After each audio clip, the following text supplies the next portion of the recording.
இன்னைக்கான வீடியோவில் என்ன நடக்குன்னு சொல்லிட்டு பார்க்கலாம். வீடியோக்குள்ளே போகிறதுக்கு முன்னாடி நம்ம சேனலை லைக் அண்ட் சப்ஸ்கிரைப் பண்ணி சப்போர்ட் பண்ணுங்கள். வீடியோ வந்துட்டு வேறு லெவலில் இன்ட்ரெஸ்டிங்காக போய்கிட்டு இருக்கு. ஃபஸ்ட்டு சீனில் வந்துட்டு இசைக்கு சும்மா இருக்காமல் இந்த கொடியை வந்துட்டு நம்மளே மாட்டிடலாம், வீட்டில் வேறு யாருமே இல்லையே அப்படின்னு சொல்லிட்டு ஒரு ஸ்டூல் மேலே ஏறி நின்று கொடியை மாட்டுறதுக்காக அதில் எக்கி எக்கி போட்டுட்ருக்காங்க. பார்த்தா இசைக்கு வந்து எட்டலை.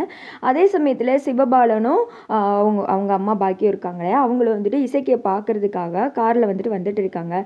வேமா போல எனக்கு என்னமோ இன்னைக்கு இசைக்கியை பார்க்கணும் போல இருக்குது அப்படின்னு சொல்ல, போயிட்டு தானம்மா இருக்கேன், இந்த போயிடுவோம் கொஞ்ச நேரத்தில், மதினியை பார்த்துட்டு சரியா அப்படின்னு சொல்லிட்டு அவங்க வந்துட்டு சந்தோஷமாக பேசி சிரிச்சுட்டு வந்துட்டு இருக்காங்க. எங்கிட்ட பார்த்தா இசைக்கு வந்துட்டு மாட்ட ட்ரை பண்ணுறாங்க. ஸ்டூல் வேற கீழே ஆடுது. இப்போ திடீர்னு வந்துட்டு கால் வலிக்கு ஸ்டூலும் கீழே விழுந்துருது.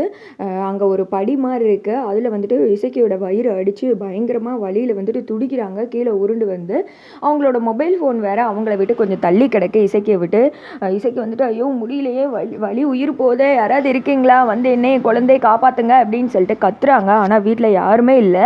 பாக்கி அவங்க வீட்டுக்குள்ளே வந்து தேடுறாங்க. என்ன இது இசைக்கியை காணும், இசைக்கு எங்கே இருக்க அப்படின்னு சொல்லிட்டு தேடுறாங்க. ஆனால் பின்னாடி தான் இசைக்கு செல்ஃபோனை எடுக்கிறதுக்காக அப்படியே தவந்து ட்ரை பண்ணிட்டு இருக்காங்க. ஆனால் ஃபோனையும் எடுக்க முடியல. உன்னை என்னடா பண்ணுறது அப்படின்னு சொல்லிட்டு பார்த்துட்டு இருக்க, டக்குன்னு அந்த இடத்துக்கு பாக்கியம் சிவபாலன் அவங்களும் வந்துடுறாங்க. ஏட்டி இசைக்கு என்னடி பண்ணிக்கிட்டு இருக்க, என்னாச்சு உனக்கு என்னாச்சு அப்படின்னு சொல்ல, அத்தை என்னை எப்படியாவது காப்பாற்றத்தை, எனக்கு வலி உயிர் போதத்த அப்படின்னு சொல்லிட்டு கத்துறாங்க. வேமா வந்துட்டு சிவபாலனும் பாக்கி அவங்கள ஹாஸ்பிட்டல் கூட்டு போகிறாங்க. பரணிக்கு கால் பண்ணி வர சொல்லிடுறாங்க.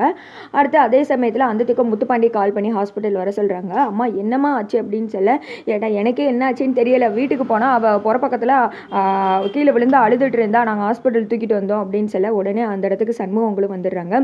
என்னாச்சு இசைக்கு என்னாச்சு அப்படின்னு சொல்ல, நடந்தது எல்லாத்தையும் சொல்கிறாங்க. நீ எதுக்கு கவலைப்படாத, ஸ்கேன் எடுக்க கூட்டு போயிருக்காங்க, எனக்கு ரொம்ப பயமாக இருக்குது அப்படின்னு சொல்ல, சண்முகவங்க அப்படியே இடிஞ்சு போயிடுறாங்க. உள்ளே வந்துட்டு பரணி அந்த ஸ்கேன் எடுக்கிற டாக்டர்கிட்ட வந்துட்டு பேசிகிட்டு இருக்காங்க.